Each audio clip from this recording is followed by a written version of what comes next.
মানুষ হইতে হবে আমাদের। এই যে মানুষ হইতে হবে কথাটি আমরা দেখেছি যে একটা বাচ্চা মারা গেছে, একটা বাচ্চার পিতামাতা মারা গেছে, বাচ্চাটা 2 মাসের।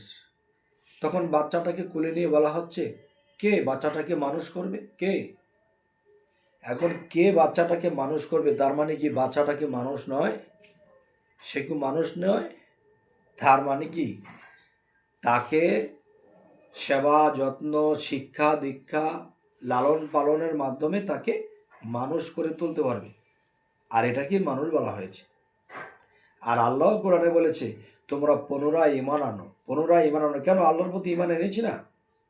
এটা হলো শোনা ঈমান, আরেকটা হলো বিস্তারিত ঈমান, ইমানে মুজমাল, ইমানে মুফাসসাল। ইমানে মুফাসসাল বলতেছে দেখে শুনে বুঝে বিশ্বাস করো, তার মানে আল্লাহ ও রাসূলকে আমাদের দেখে বিশ্বাস করতে হবে, আর না হয় এখানে কোনো ঘাপলা থেকে যাবে।